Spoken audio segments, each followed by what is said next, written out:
selamat datang para pejuang CPNS dan PBG Guru. Kembali lagi bersama saya Uni di channel Uni Kreatif.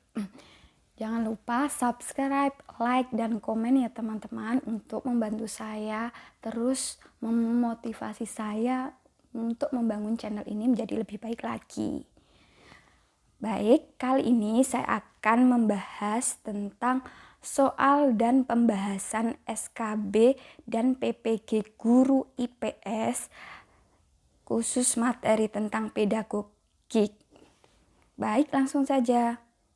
Nomor 1. Sesuai dengan standar proses pendidikan dalam kurikulum 2013, salah satu prinsip pembelajaran yang harus diterapkan guru dalam IPS adalah dari peserta didik diberitahu menjadi peserta didik mencari tahu. Berdasarkan prinsip ini, maka pendekatan pembelajaran yang harus digunakan guru IPS adalah A. Deduktif, B. Induktif, C. Reflektif, D. Edukatif, E. Perspektif. Jadi jawabannya adalah B. Induktif. Berikut penjelasannya. Pendekatan pembelajaran induktif adalah sebuah pembelajaran yang bersifat ilmiah dan sangat efektif untuk membantu siswa mengembangkan keterampilan berpikir tingkat tinggi atau HOTS dan keterampilan berpikir kritis atau critical thinking. Pendekatan pembelajaran induktif dirancang berdasarkan teori konstruktivisme dalam belajar. Pendekatan ini membutuhkan guru yang terampil dalam bertanya.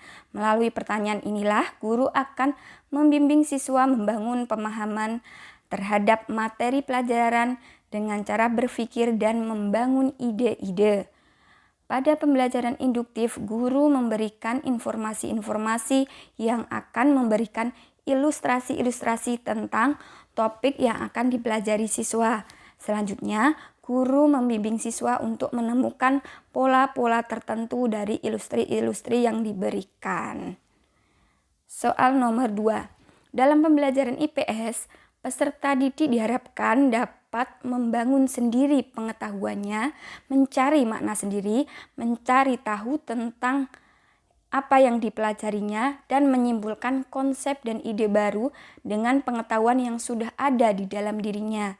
Sesuai dengan prinsip dari peserta didik diberitahu menjadi peserta didik mencari tahu, teori belajar yang paling sesuai untuk digunakan dalam pembelajaran IPS adalah A. Behaviorisme, B. Positivisme, C. Konstruktivisme, D. Gestalt, E. Stimulus respon.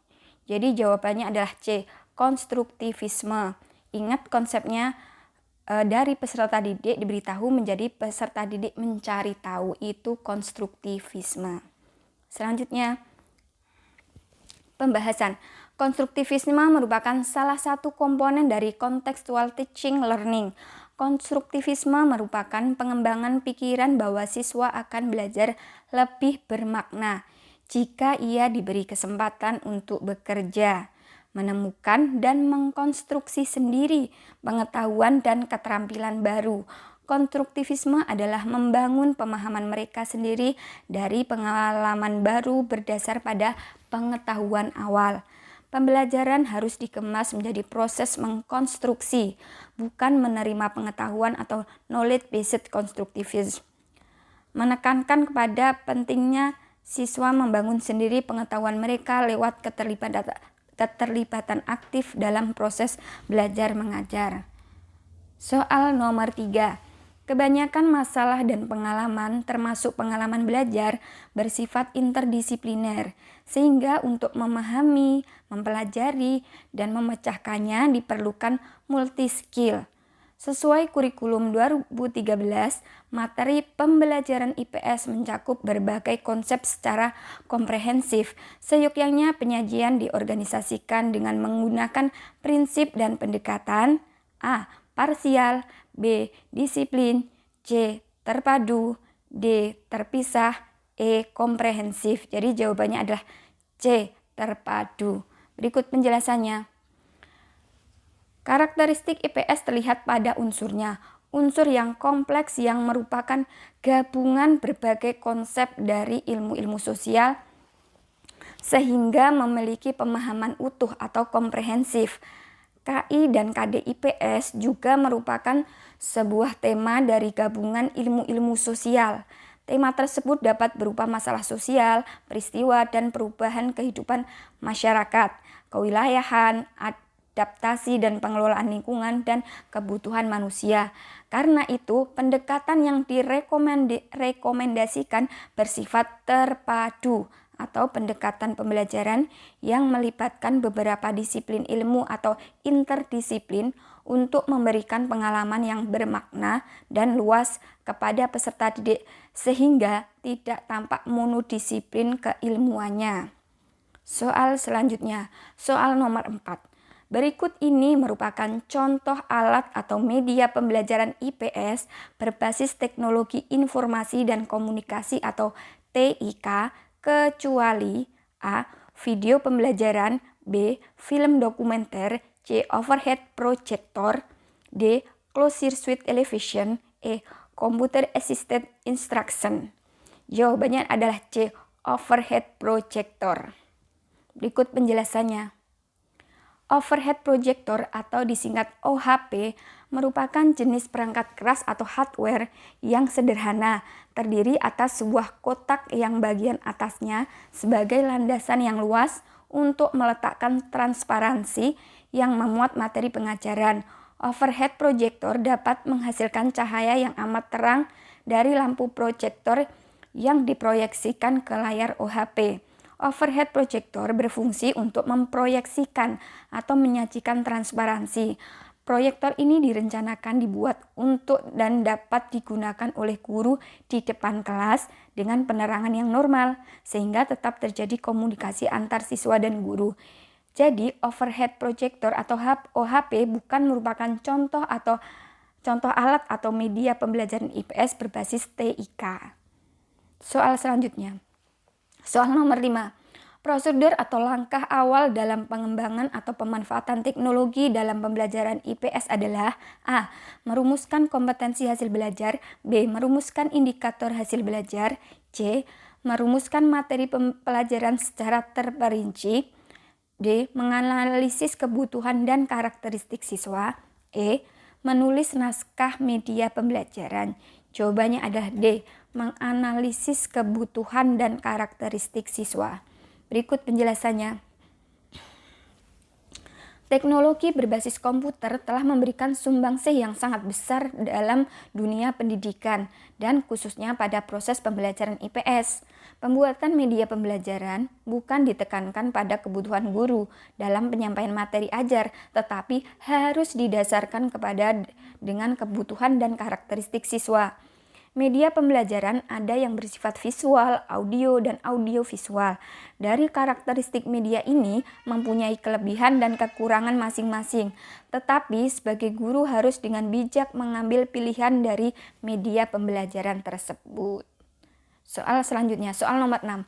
Permendikbud nomor 20 tahun 2016 pada esensinya berisikan tentang A. Standar kompetensi lulusan atau SKL, B. Standar kompetensi dan kompetensi dasar, C. Kompetensi inti dan kompetensi dasar, D. Standar proses pendidikan, E. Standar penilaian pendidikan. Kuncinya adalah A. SKL atau standar kompetensi lulusan. Berikut penjelasannya. Ada 5 Permendikbud tahun 2016 yang menjadi landasan hukum kurikulum 2013 sebagai pengganti Permendikbud tahun 2013. Permendikbud tahun 2013 yaitu 1. Permendikbud nomor 20 tahun 2016 mengenai standar kompetensi lulusan atau SKL. 2. Permendikbud nomor 21 tahun 2016 mengenai standar isi. 3. Permendikbud nomor 22 tahun 2016 mengenai standar proses. 4. Permendikbud nomor 23 tahun 2016 mengenai standar penilaian. 5. Permendikbud nomor 24 tahun 2016 mengenai kompetensi inti dan kompetensi dasar. Jadi harus diingat-ingat ya teman tentang Permendikbud tahun 2016 ini yang menjadi landasan hukum kurikulum 2013. Selanjutnya, Soal nomor 7. Berikut ini merupakan kaitan Permendikbud nomor 20 tahun 2016 dengan Permendikbud nomor 22 tahun 2016 adalah A.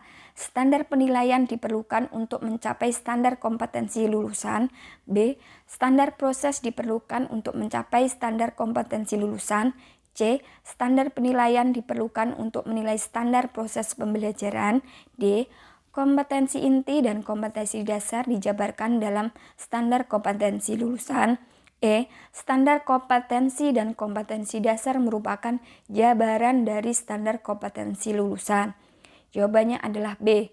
Standar proses diperlukan untuk mencapai standar kompetensi lulusan.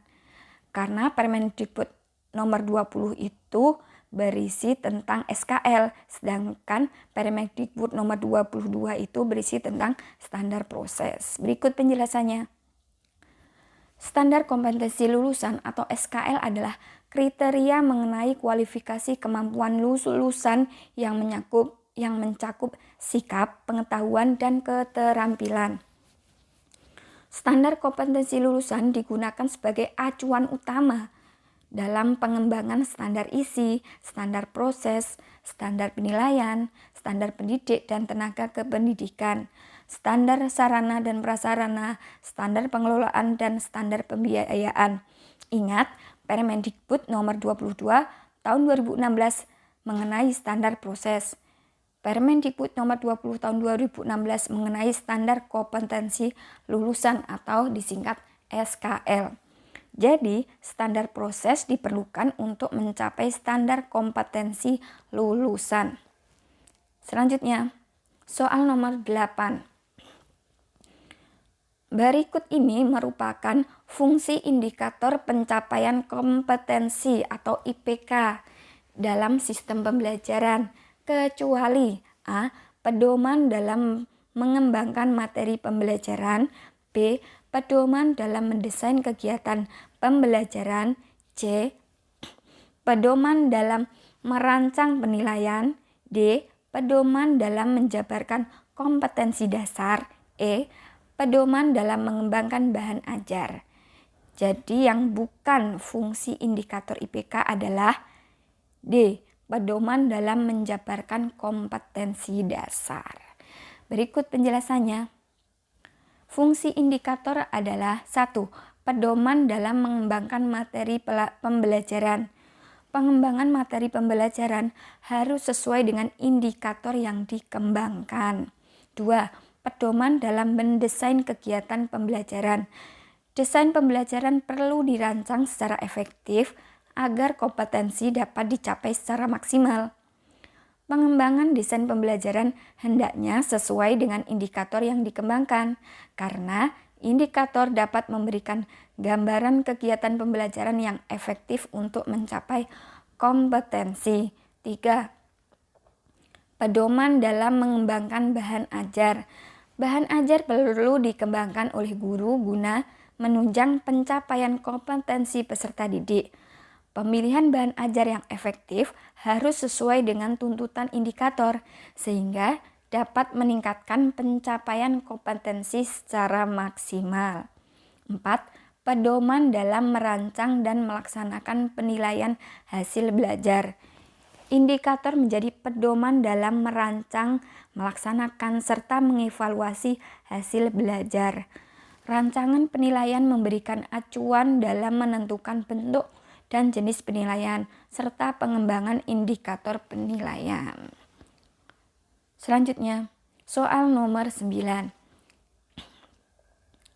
Berikut ini merupakan hubungan antara berbagai komponen sistem pembelajaran, yaitu kompetensi, materi atau proses atau kegiatan, media, dan penilaian, kecuali A. Materi pembelajaran dirancang sesuai dengan kompetensi dasar mata pelajaran. B. Kegiatan pembelajaran dirancang berdasarkan materi pembelajaran. C. Penilaian disusun berdasarkan indikator pencapaian kompetensi. D. Media pembelajaran dirancang berdasarkan materi pembelajaran dan pengalaman belajar peserta didik. E. Rancangan penilaian disesuaikan dengan materi yang telah dikembangkan.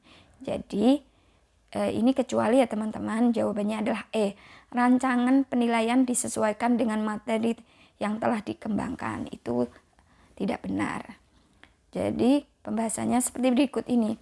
Penilaian adalah suatu proses pengumpulan, pengolahan informasi untuk mengukur pencapaian hasil belajar peserta didik. Dalam melaksanakan penilaian, guru atau pendidik dan satuan pendidikan harus mengacu pada standar penilaian pendidikan. Selanjutnya, soal nomor 10. Dalam kurikulum 2013, proses pembelajaran diharuskan menggunakan pendekatan saintifik.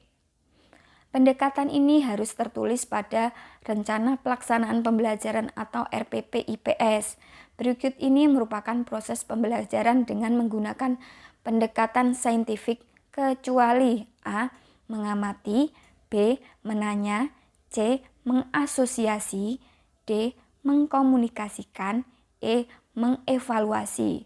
Jadi jawabannya adalah E. Mengevaluasi itu bukan merupakan langkah-langkah dalam pembelajaran saintifik. Berikut penjelasannya.